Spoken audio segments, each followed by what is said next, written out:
ஆன்மீக சான்றோர்கள் அனைவருக்கும் பணிவன்பான வணக்கம்.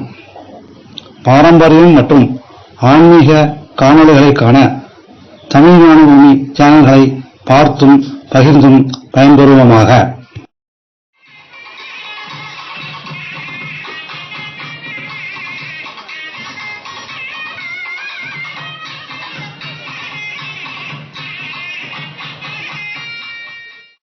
கும்பகோணத்தின் மற்றொரு சிறப்பாக கரும்பு பந்தலின் கீழ் அருள்பாலிக்கும் விநாயகரை பொங்கல் திருநாளில் தரிசித்தால் வாழ்க்கை வளங்களும் விவசாய வளங்களும் கிடைக்கும் என்பது ஐதீகம்.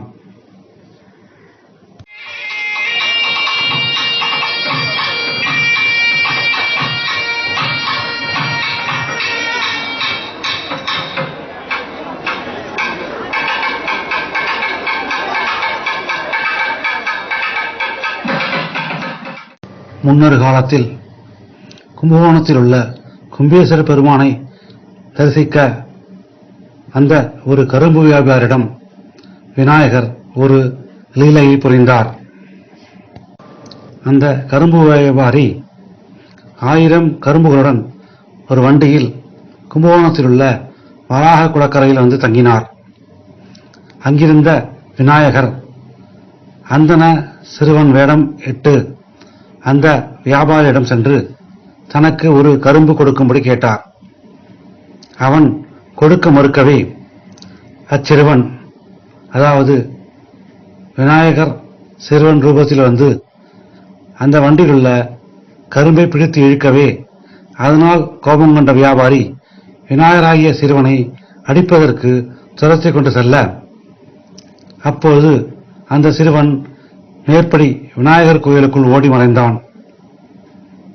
அந்த வியாபாரி சொன்ன தவறான சில வார்த்தைகளினால் 1000 கரும்புகளும் சாரமற்று சக்கை போல் ஆகிவிட்டன. இதை அறிந்த வியாபாரி வருந்தி மீண்டும் அந்த விநாயகரிடம் வந்து வேண்டி நின்றான். அப்போது விநாயகர் அந்த 1000 கரும்புகளுக்கும் மீண்டும் சாரத்தை கொடுத்தார். அது முதல் அவருக்கு கரும்பு 1000 கொண்ட விநாயகர் என்று பெயர் ஏற்பட்டது. தன்னுடைய பக்தனுக்கு ஒரு தெய்வீக பக்தியை காண்பதற்காக விநாயகர் செய்த லீலைகளும் இதுவும் ஒன்று.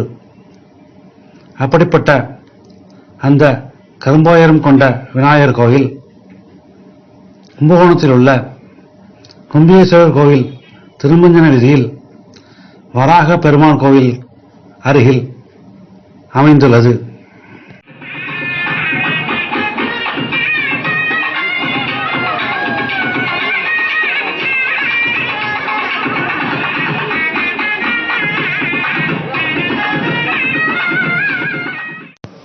இந்த விநாயகர் ஆதி காலத்தில் வராக பிள்ளையார் என்று அழைக்கப்பட்டார்.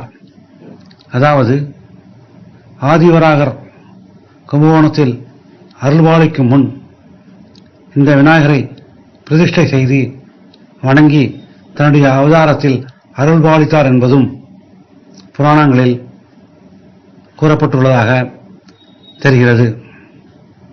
இப்படிப்பட்ட பெருமை வாய்ந்த இந்த திருக்கோவில் ஒவ்வொரு வருடமும் பொங்கல் மற்றும் மாட்டுப்பொங்கல் ஆகிய நாட்களில் கரும்பு பந்தல் அமைத்து அபிஷேகங்கள் மற்றும் சிறப்பு பூஜைகள் நடைபெறுகின்றன.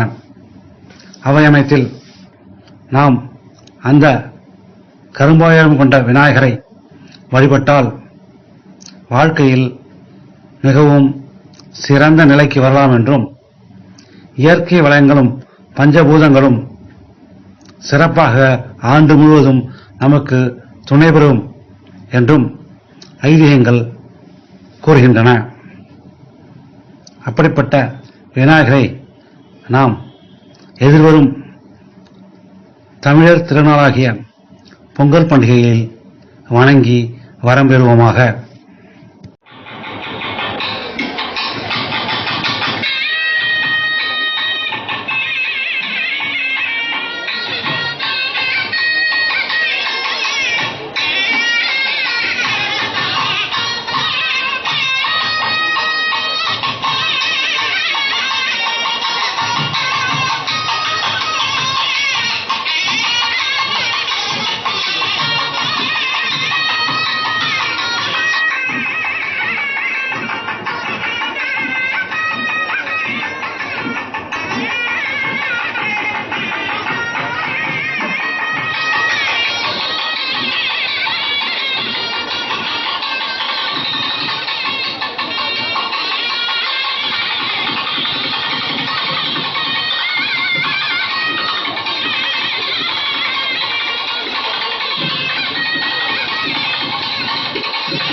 visit, watch, like, subscribe and share our Tamil Gnana Bhoomi channels. Thank you.